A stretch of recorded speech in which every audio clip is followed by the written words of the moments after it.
everyone. Thank you so much for taking the time to tune in. I just wanted to take a moment to introduce myself. My name is Scott Boyle, and I'm a staff member at the McGrath Institute for Church Life at the University of Notre Dame. I am part of a team that aims to connect the resources of the university and put them at the service of the wider church. And in my work, I spend a lot of time accompanying high school youth and college-age adults as they grow in holiness. And it's with that context that I am coming to you to speak today. And I was asked to share just a few tips on what it could look like to chaperone and to help you prepare to chaperone the March for Life. You know, one of the things that I love about the March for Life is that it is an unmistakable, concrete witness to the sanctity and the beauty of life. And I just want to thank you for and take a moment to thank you for spending some time and being willing to chaperone. And really, I'm honored to have the opportunity to just speak to you for the next few minutes. You know, in my 10 years working in youth ministry and having previous experience on the March for Life myself, there have been, I've seen so many wonderful examples of adults volunteering and working with youth. From the one-off volunteer at the weekly youth event to the hardcore volunteer who I could count on for the largest logistical operations and overnight events like the March for Life. And I can't say this enough, and this is one thing that I've learned, you know, each and every one of you, no matter your role on this trip or your previous experience, you will play a part. So no matter if you're, a seasoned volunteer or a new volunteer, know that you will be so valuable to making this a wonderful experience for your group. And the fact that you're even willing to give of your time in this way already speaks to the type of person that you are. In the next few minutes, if there's like one foundation of what I'm going to share, it's the truth of this fact that adults and the witness of adults has the potential and does make an impact on the lives of young people. You know, there's a researcher by the name of Christian Smith, Professor Christian Smith, who has done sociological research here at Notre Dame on the religious habits of youth. And I want to share with you a short paragraph that gets at the heart of one of his findings. And he says this, quote, "Since the 1960s at least, adolescence has become virtually synonymous in our culture with rebellion and surliness. Of course, adolescents can be surly and rebellious, but that does not describe the entire story. Parents and other adults, it seems to us, too often take teenagers' ornery or resistant communications at face value, failing to recognize beneath the complaints and the rolling eyes the profound need of adolescents to connect emotionally and relationally with adults, especially their parents." So what follows are 5 simple suggestions that I think you can implement in your own way for building on this simple fact. You know, I could fill countless bookshelves, probably libraries, with the amount of stories that have been told to me about the impact of various teachers, parents, pastors, youth ministers, volunteers. The list could go on. And the thing that defined these stories, and really what they had in common was the same, was that adults or mentors making real commitments to young people made a difference. That is, they created spaces for young people to see, to test out, and discover the people that God is creating them to be. So, you know, if I had to put it simply, I would describe your role as a space creator, as a space creator for the Holy Spirit, for the dynamism of God to really be at work, not only in and with your youth, but also with yourself as well. So let's get into it. Again, 5 things that I want to just offer to you as you prepare to think about your role. Number 1, get to know your youth by name. Perhaps some of you have heard the phrase that's attributed to the American writer Dale Carnegie, who said this: remember that a person's name is to that person the sweetest and most important sound in any language. Now, what I'm not talking about is something like the sound of my mom's voice yelling "Scott" when I was doing something wrong as a kid. Nothing sweet about that. That's terror-inducing, not what I'm talking about here. And I think Dale Carnegie is talking about something a little differently. Let me share by way of another example. It hits a little bit differently to hear somebody say, and I'll just use myself as an example, "Hi, Scott, how are you?" rather than just a, "Hey, how are you?" Maybe just even take a moment to hear that or something like that in your own mind. Think about somebody who has used your name in that way, or play something similar out in your head. It feels a little bit different, right? "Hey, Scott, how are you?" Of course, there's tone involved too, but hopefully you see what I mean.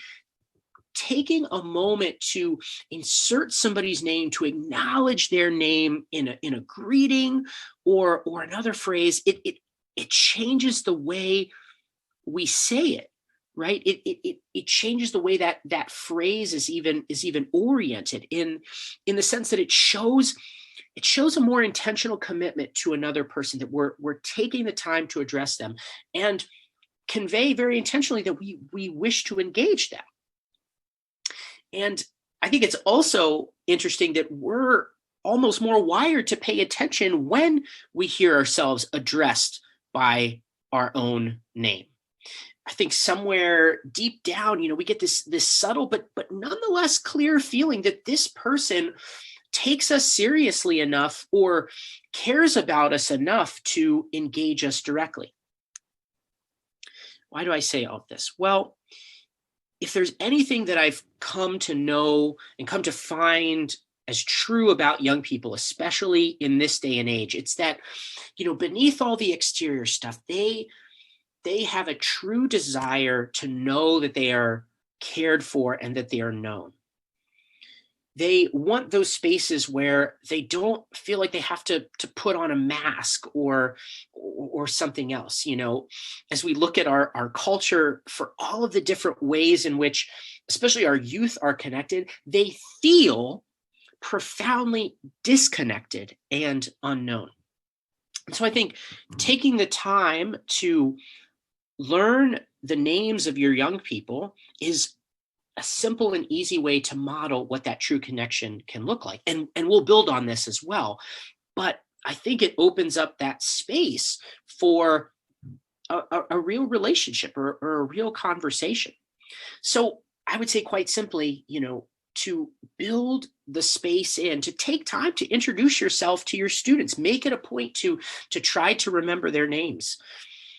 Each of us are skilled at that in different ways. You might have to do a little bit of work, write things down, rehearse it in your head. That's okay. But to try to do it. And, if you forget their name, no problem. Just say so and re-engage with them again. In this way, I think we're also modeling what the March for Life is all about, the real inherent dignity and value of everyone that's in your group. Point number 2 that builds on this: listen, learn, and encourage. I talked a little bit about the many stories I have of adults who've made a difference through their commitments to young people. I have those stories too. For me, it was Mr. Uzel, my high school campus minister. It was Lenny DeLorenzo, a college professor and minister, who gave me my real shot, my first shot at doing ministry professionally.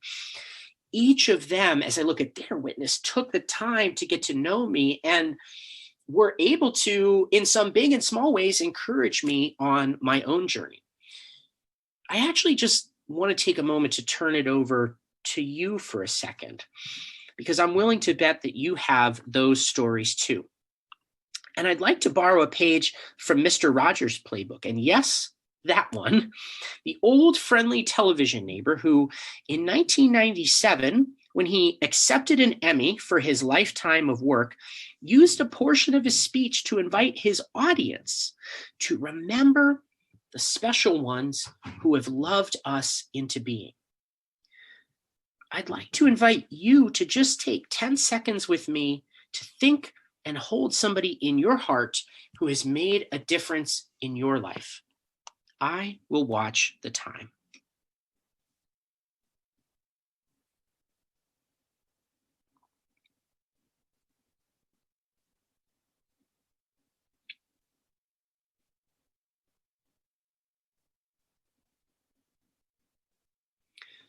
I give thanks today for these men and women, those who are living and those who are among the communion of saints.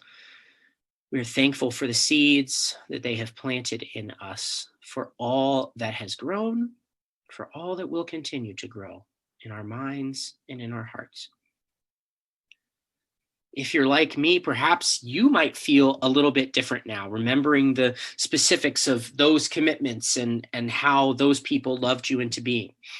And I just want to say that that kind of commitment, those kinds of seeds can be planted here on the March for Life as well.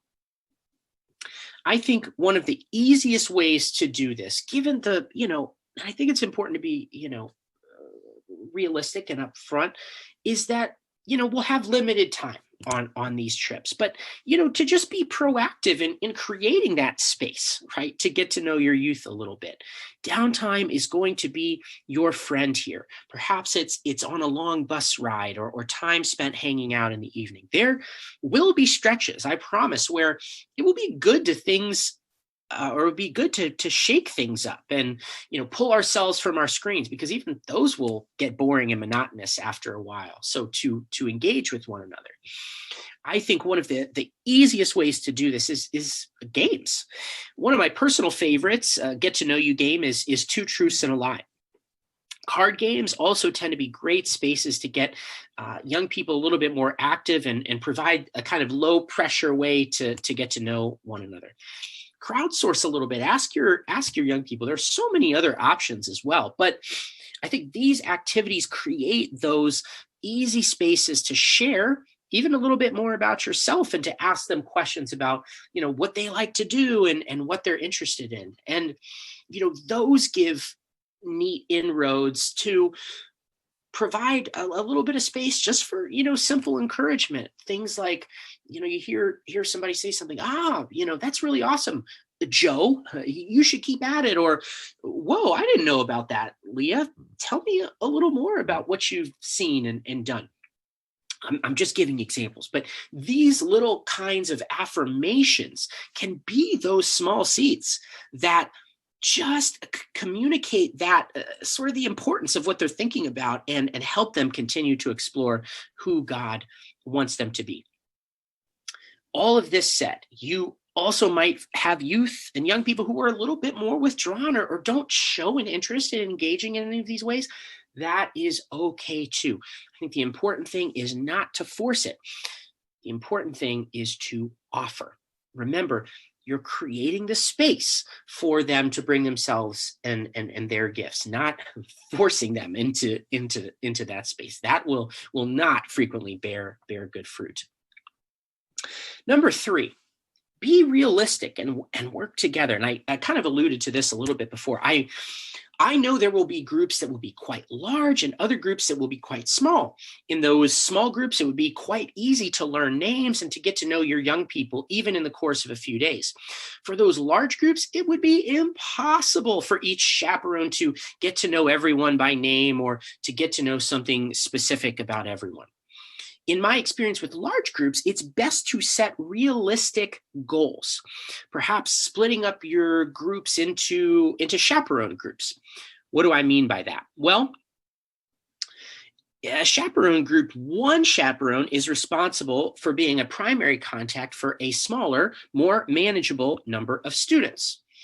Something like this. Chaperone groups can then do things together, like pairing up to go to a museum or another thing of interest. It's simply doing things independently, as well as doing things together. No matter the size of the group, each of you will have different skills, passions, and expertise. Don't forget to also get to know your fellow chaperones as well. Rely on one another, ask questions. You may find that one of the students who you get to know is passionate about something that you don't have experience with. Well, if you've gotten to know your fellow chaperones who happen to have that interest, boom, an opportunity to make a connection for your youth appears. In that case, it can be easy as doing something like, hey, Johnny, I know you're really into building things, and I know Mr. or Miss So and so is an engineer who does that for a living. I bet they'd love to talk to you, and I'd be happy to introduce you. You can, make a connection between two students as well. The list could go on and on. Number 4, create spaces for support. While the March for Life lasts only for a few days, its impact will most certainly extend beyond that. I think this is important to remember that the spirit is dynamic and never stops working, even after a formal experience like the March is over. And we as chaperones play a part in being cooperators of that spirit, especially when it comes to supporting our youth. In that sense, you might find it helpful to clue in a leader or leaders of your group if there are things that you come to observe that are particularly noteworthy on behalf of your youth. What do I mean by that? Well, it could be something positive. It could be something like, hey, leader A, Tommy seems to be really curious about learning more about the pro-life movement. He asked me a lot of really good questions. He could be somebody to watch for future leadership and contributions to your group. Right. So you're providing a space to encourage, right, or to kind of clue in your leader about, the potential for, further development of your young people's gifts. In that same vein, you might also have youth who, confide in you something challenging, or, they might share something like difficulties or struggles. Now, there are things that absolutely have to be shared with your leaders, like abuse or self-harm. But most things will not rise to that level. You might just come to observe a young person who is a little bit more disengaged, or perhaps maybe could use a little bit more encouragement. Some, again, might share, particular struggles or difficulties.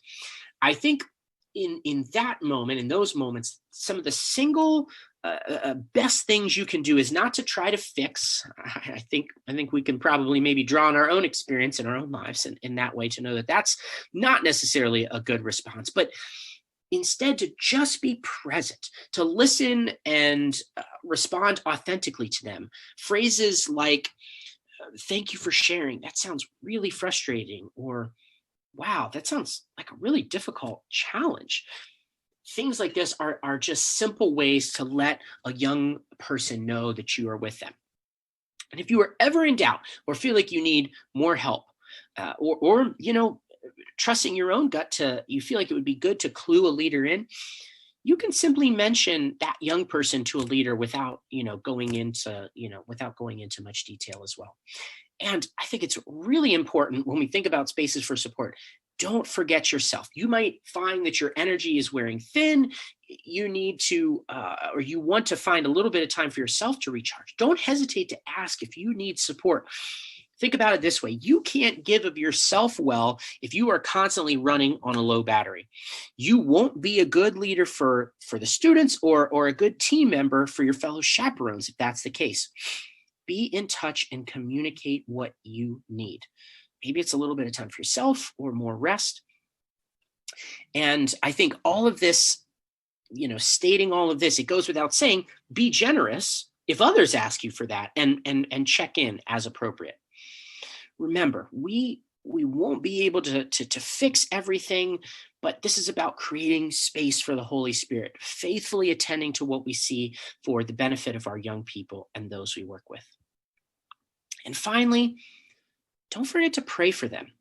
If there's, one theme that I've been coming back to throughout, right? It's, and I think that's fundamental to our work with youth. It's knowing that we might not see the fruits of the seeds we plant or try to plant, but that doesn't mean that our efforts, big or small as they might be, it doesn't mean that effort won't be noticed or that it won't make an impact. a good faith effort is what is required. And I think there's a really beautiful passage from 1 Corinthians chapter 3 that in the Bible that gets at this, fundamental reminder. I planted the seed, Apollos watered it, but God made it grow. This is from Paul's letter to the Corinthians. So neither he who plants nor he who waters is anything, but only God who makes things grow. The man who plants and the man who waters have one purpose, and each of us will be rewarded according to his own labor. Of course, that goes for the women as well. I think in this light, it's so important to remember the fundamental truth that we celebrate at the March for Life, that from the moment of conception to natural death, the dynamism of the Spirit of God lives inside all of us. Our young people, especially our youngest, those who are in the womb. And while we may not know exactly the seeds that we will plant or that our witness will plant, or the seeds that will be planted in us, we can trust that our committed witness to aiming after these things through the dynamism of the Spirit will create those spaces for God to cause the growth, for God to continue to enliven and cultivate and share in and through us that dynamism. I am wishing you all of the best. And once again, I just want to say thank you for your commitment to enter into this role. I hope some of these things have been helpful. And I pray for a wonderful experience on the March for Life for you and your young people, and pray for a continued witness in each of our minds and hearts to the sanctity of life. Thank you so much, and God bless.